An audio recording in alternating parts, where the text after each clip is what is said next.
Article matter जिसकी hearing का wait कई लोग कितने ही समय से कर रहे थे, काफी नाराज दिखे जब सीजे डीवाई चंद्रचूड़ के लीव पर जाने की वजह से ये केस 5 सितंबर को टेकअप नहीं हो पाया। इसी के साथ एक और खबर ने तुल पकड़ लिया कि सुप्रीम कोर्ट में अब अपनी ओर से एक प्ली लेकर डॉक्टर संदीप घोष पहुंचे हैं, कलकत्ता हाईकोर्ट के एक ऑर्डर को चैलेंज करते हुए, जिसकी वजह से डॉक्टर संदीप घोष पर लगे फाइनेंशियल इरेगुलरिटीज की जाँच का मामला सीबीआई को सौंपा गया है। अब जहाँ पर आर्टिकल मैटर नहीं टेकअप करने की वजह से लोग फ्रस्ट्रेटेड दिखे हैं, वहीं बीजेपी ने ही थोड़ी ज्यादा हलचल मचा दी जब West Bengal BJP leader Suvendu Adhikari ने सुप्रीम कोर्ट को टॉन्ट करते हुए तारीख पर तारीख ट्वीट कर दिया। और वहीं बीजेपी वेस्ट बंगाल एमपी ज्योतिर्मय सिंह महतो ने भी इस मामले में सीजीआई को लेटर लिखते हुए कहा कि वे इस केस की हियरिंग जल्दी खत्म करेंगे तो सही रहेगा। जहां डाउट क्रिएट हो रहा था कि क्या डॉक्टर संदीप घोष की प्ली को भी डिफर कर दिया जाएगा, जो कि 6 सितंबर के लिए सीजीआई डीवाई चंद्रचूड़ के सामने ही लिस्टेड है। उसी में एक सरप्राइज देते हुए सीजीआई डीवाई चंद्रचूड़ ने फाइनली इस हियरिंग को उठाया है और क्या बड़ा झटका डॉक्टर संदीप घोष को दिया है, आगे देखते हैं। जायज सी बात तो है कि इतने सीरियस मैटर में अगर हियरिंग में डिले होगा तो लोगों का गुस्सा हाई लेवल पर पहुंच जाएगा।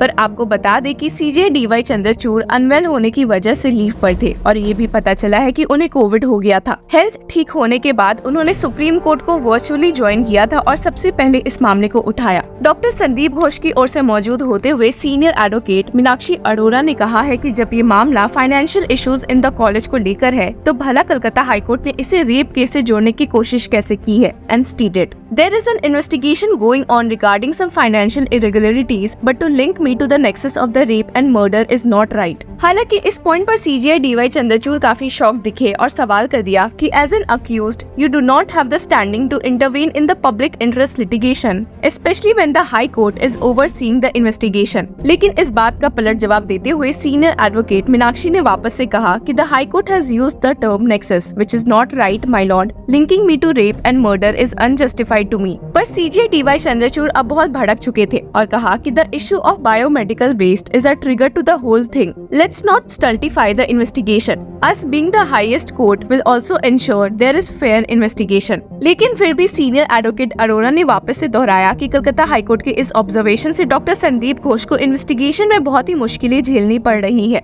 इस पॉइंट पर सीजीआई डीवाई चंद्रचूड़ ने कहा कि सीबीआई की रिपोर्ट के बाद ही पता चलेगा कि आखिर पूरा मामला क्या है और ऊपर से सुप्रीम कोर्ट होने के बावजूद भी वे खुद सीबीआई को ऑर्डर्स नहीं दे सकते कि आखिर वे किस तरह से इन्वेस्टिगेशन करे। इस पॉइंट पर सीबीआई की ओर से मौजूद सॉलिसिटर जनरल तुषार मेहता ने भी डांटते हुए स्टेट कर दिया कि the accused can never direct in which direction the investigation should take place. जिसके बाद एडवोकेट अरोरा ने बताया कि ये पब्लिक इंटरेस्ट लिटिगेशन कॉलेज के फॉर्मर एडमिन अख्तर अली लेकर पेश हुए थे। इस पॉइंट पर सीजीआई डीवाई चंद्रचूड़ ने क्लैरिफाई किया कि I am giving Akhtar Ali a clean chit but we can not dismiss this on the basis of a technicality. और अपना ऑर्डर सुनाते हुए उल्टा सुप्रीम कोर्ट ने इस प्ली को ही डिसमिस कर दिया है। जी हाँ, आपने सही सुना, Supreme Court bench of CJI DY Chandrachud, justice JB Pardiwala और मनोज मिश्रा की बेंच ने ऐसा करके मामले को समाप्त किया है। और आपको बता दें कि आर्जिकर केस से जुड़े अब वे मेन केसेस 9 सितंबर यानी कि मंडे को उठाएंगे। तो देखते हैं कि उस दिन supreme Court bench Calcutta police और स्टेट गवर्नमेंट से क्या सवाल करती है और क्या कड़े ऑर्डर्स पास करती है।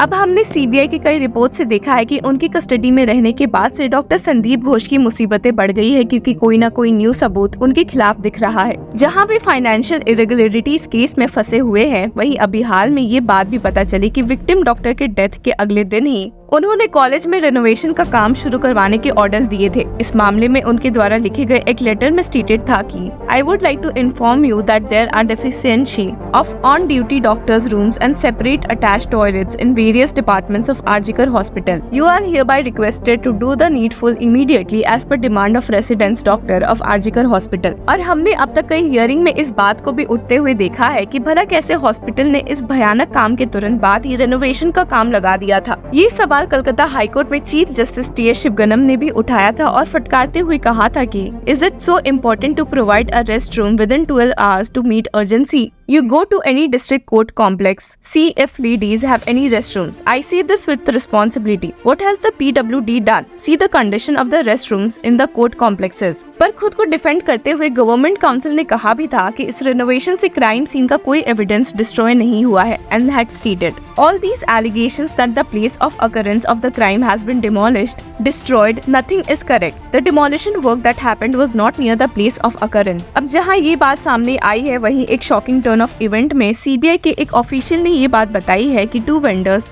बिप्लब सिंह और Suman Hazra laundered money for Sandip Ghosh and he took 20% commission on each tender. जैसा कि आपको याद भी होगा कि उन दोनों को भी सीबीआई ने डॉक्टर संदीप घोष के साथ अरेस्ट किया था in the alleged financial irregularities case. सिर्फ यही नहीं बल्कि investigators found that Ghosh flouted tender norms to help Singh Maa Tara traders get contracts for RG Kar Ghosh's association with Singh goes a long way back. और अब सीबीआई ऑफिसर्स भी ये पता लगाने में लगे हैं कि भला मां तारा ट्रेडर्स, जो कि क्लेम करता है कि एक लैब इक्विपमेंट सप्लायर है, को कैसे बड़े बड़े कॉन्ट्रैक्ट्स मिले हैं seemingly unrelated deals like supplying food packets, water coolers and purifiers, sound systems and microphones to the hospital। अगर ऐसे टेंडर प्रोसेस पर एक नजर डालेंगे तो technical bids comprising details of the company and its experience are opened first. It assesses factors such as compliance, quality assurance and methodology. Under the Ghosh-helmed Arjikar Hospital, the process was reportedly reversed and financial bids including prices and project costs were opened first. CBI also came to know that Ma Tara was given contracts to set up UG skill labs, a type of equipment in other hospitals, despite quoting much higher prices। इस मामले में अब victim के parents भी शांत नहीं बैठे हैं और कुछ सवाल लेकर पहुंचे हैं, जिस पर एक नजर डाल लेते हैं, जिसमें उन्होंने स्टेट गवर्नमेंट के साथ साथ कलकत्ता पुलिस की भी क्लास लगाई है और पूछा है कि